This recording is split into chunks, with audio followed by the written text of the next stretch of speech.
Shabbat Shalom, Haverim Yekarim. Bienvenidos a otra edición de Yeshivat Shuvu, Kabbalat Shabbat, Boi Kala. Estamos alegres de compartir con ustedes un estudio sobre Parashat Yitro con todo el equipo. Aquí con el Rabino Shapira, el Hazan Gordon, nuestros hermanos Giovanni y Oscar, todos alegres a compartir unas palabras de Torah con ustedes. Y voy a compartir solamente una reflexión breve sobre quién era Yitro y el significado de su decisión a adorar al Eterno, el Dios de Israel. Pero primero empezamos con la brajá, la bendición para el Eterno, por el regalo de estudiar su palabra. Baruch atah Adonai Eloheinu melech haolam, asher kidishanu b'mitzvotav v'tzivanu la'asok b'divrei Torah.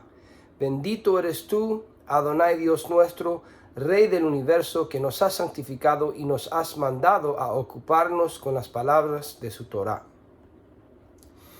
Y empieza capítulo 18 del libro de Shmot, Éxodo, con las siguientes palabras: Vayishmu Yitro Kohen Midian Joten Moshe et kol asher asa Elohim le Moshe ule Israel amo. Oyó Yitro, sacerdote de Midian, suegro de Moshe, todas las cosas que Dios había hecho con Moshe y con Israel su pueblo, y como Hashem había sacado a Israel de Egipto.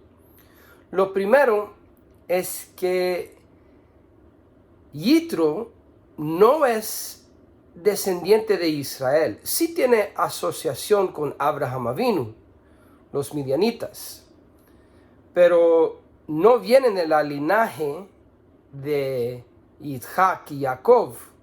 Entonces son excluidos de los pactos. Y veamos en el futuro que los midianitas van a ir en guerra contra Israel, unificando con los enemigos de Israel. Entonces, solamente porque alguien es físicamente descendiente de Abraham Avinu, no significa que son miembros del pacto o de las promesas. Y eso es el punto que Rav Shaul hace bien claro en el libro de Romanos capítulo 9. Pero aquí en este caso, veamos un descendiente de Abraham que sí quiere regresar y unificarse al Dios y pueblo escogido de Abraham Avinu. Y interesantemente, como no es israelí, todavía lo llaman Yitro. Ahora piensan que el hermano de Moshe es Aharón, de donde viene el linaje de Kohanim, los sacerdotes. Pero cuando estudiamos hebreo, sabemos que estas palabras tienen mucho significado. Por ejemplo, todos sabemos muy bien de Malquisedec, el sacerdote de El Elión, del Dios Altísimo, que tampoco pertenecía de la descendencia de Abraham, Isaac y Jacob. Y hay diferentes perspectivas. Algunos de los sabios dicen que es Shem o Ever. Es mejor entenderlo como descendiente de ese linaje. Y hay otros libros por judíos en el primer siglo que tiene diferente óptica de quién era Malquisedec. Pero el punto es que no es del linaje de Aharón. Y en ese caso, aun siendo un descendiente de Eber, como queremos verlo, no es del mismo tipo de sacerdote de los levitas que van a estar en el templo en el futuro. Y el libro de Hebreos hace muchas conexiones con eso y citan versículos de los Salmos, Salmo 110, el más conocido, y también del Tanaj, de los Ketuvim, de la historia de los hijos de David, que también son llamados Kohanim. Entonces, ¿cómo entendemos esta palabra Kohen en su forma un poco más general? Sabemos que hoy en día cuando usamos la palabra Cohen, sacerdote, normalmente nos referimos a los descendientes de Aarón, como Yohanan HaMakbil, Juan el Inmersor. Si estudiamos todo lo que dicen los sabios gramáticamente sobre esta palabra, Ramban tiene mucho que decir sobre esto. Nachmanides dice, el término Cohen significa alguien que ministra a una deidad o un rey.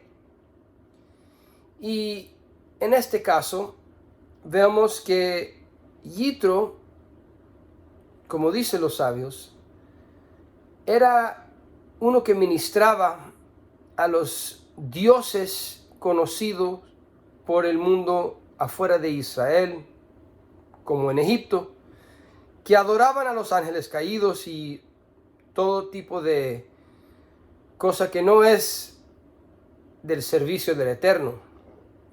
Pero teniendo un lugar de liderazgo, teniendo un lugar de conocer el mundo espiritual, y muchos de nosotros sabemos, hermanos y hermanas, que tal vez estaban involucrados en algún tipo de brujería o algo que viene bien en contra la palabra de Dios. Aún ellos entienden bien que hay un mundo espiritual. Hay poderes fuera del mundo carnal que existen. Y estando en una posición de liderazgo, su reconocimiento del Dios verdadero es muy poderoso. Sefer HaZohar, en el libro del Zohar, habla mucho de Yitro, diciendo que él representa un nivel de prosélitos que rectifican las brechas que hacen los pecadores de Israel. Por ejemplo, en el Zohar usa el ejemplo de que prosélitos o gente de las naciones que vienen a convertirse al Dios de Israel, al fe del Dios de Israel, fidelidad al Dios de Israel, ellos son los que rectifican la brecha de Efraín. ¿Y por qué digamos esto? Piensa que Yosef es alguien que se casó con hija de un Cohen de Egipto. Y era Potifera Cohen o sacerdote, ministró al dios de On. Y en el libro de Hosea nos dice bien que Efraín encontró On. Tal vez en español lo tienen traducido como riqueza o un ídolo, dependiendo a tu traducción. El punto es, por el amor de dinero, el amor de los ídolos de este mundo, el reino de Efraín pecó y desvió de la casa de David y desvió del Dios de Israel. Ahora, si pensamos en la definición de la palabra Cohen, uno que ministra a una deidad o un rey, ellos cambiaron rey y deidad. Entonces, como cambiaron rey y cambiaron Dios, hicieron una brecha en el reino de Israel, y esa brecha se refiere como el tabernáculo caído de Israel, o el tabernáculo caído de rey David, porque se desviaron de la casa de David y del Dios de David.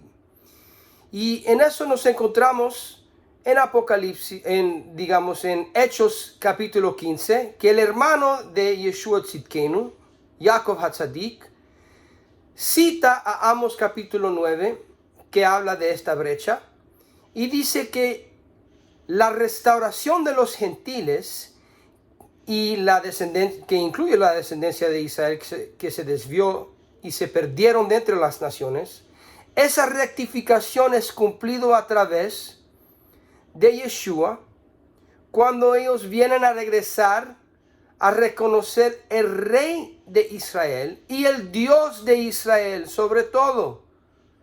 Entonces, lo que tenemos aquí en Yitro es una pista del futuro redención que se llama plenitud de los gentiles.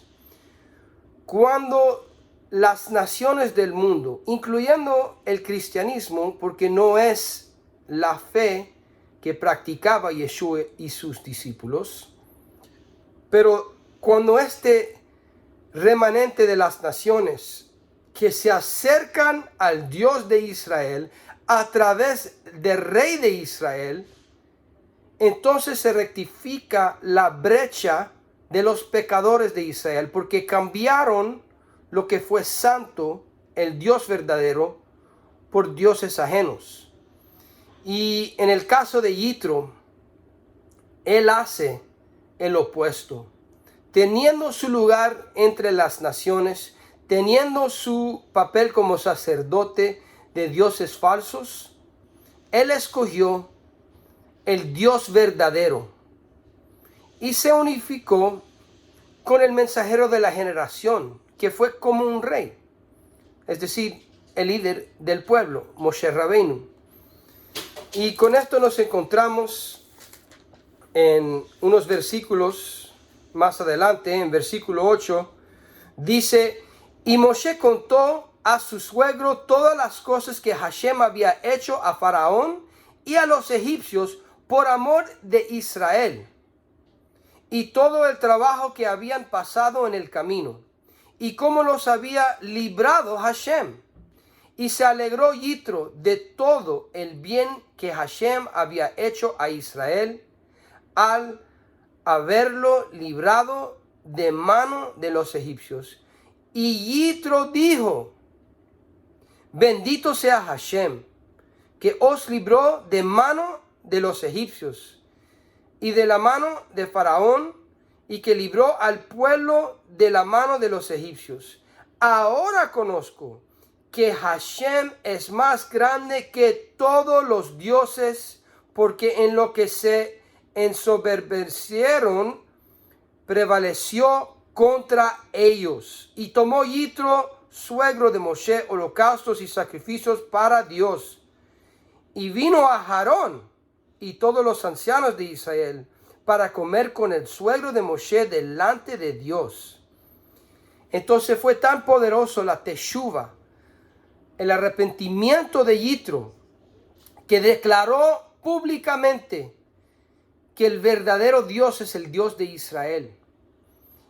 Y esto, como dice en el libro de Zohar, afectó todas las naciones que miraban hacia Yitro como un ministro de las deidades del mundo.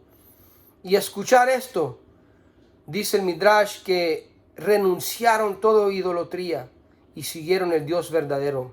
Pero pon atención de que un ger, un forastero o morador o prosélito, como quieras traducirlo, alguien que no es originalmente parte de Israel, pero viene y se unifica con Israel en adoración de su Dios, glorifica al Dios de Israel por lo que han hecho para Israel, su pueblo.